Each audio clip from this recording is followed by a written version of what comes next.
Hey everybody, Gears here, and what we're looking at here is the VXB bearing from Amazon. When I got this, it was like 40 bucks. I don't know what it goes for nowadays, compared to the Rockler brand, which was over 112 last I knew, and that's going back a few years. Definitely worth it.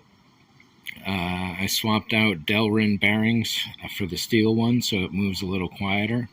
I have to clean it out because it doesn't spin quite as smoothly as it might. These little plastic bits here on top, these are standing in for washers at the moment, so I can get a better idea of the actual height that the droid is going to be sitting on. No focus? There we go. So that's about right.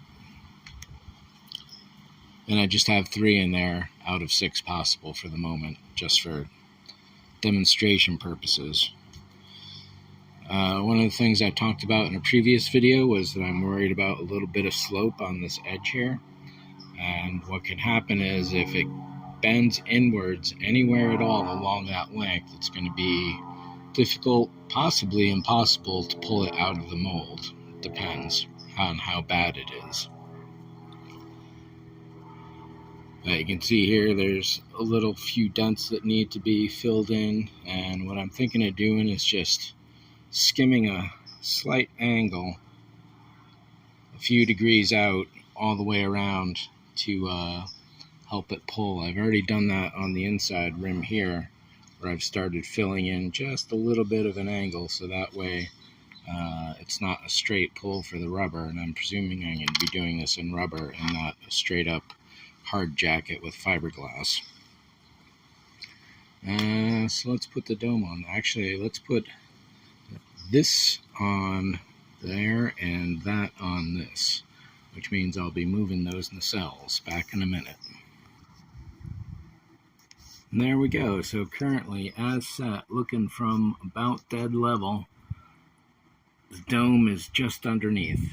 So that should be sitting at about 4 feet tall, I think. 48 inches. It's about 4 or 6 inches short right now.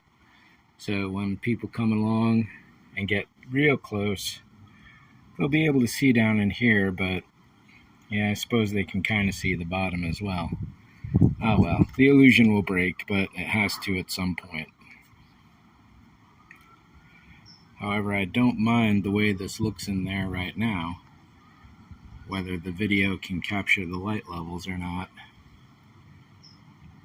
It's a bit of a dip, and I suppose I could fill that all the way in, and no, probably not.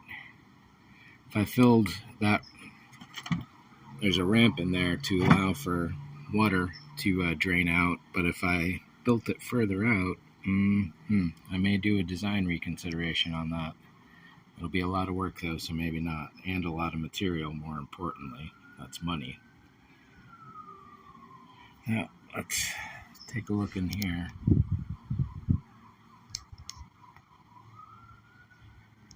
So the entire center area here is going to be cut out, so that'll have direct access to the car interior.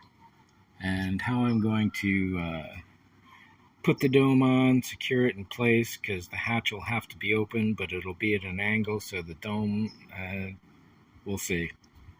That's a whole worry for an entirely another day. So let me pull that back off. We'll talk about the VXB one last time, and that'll be it for this one.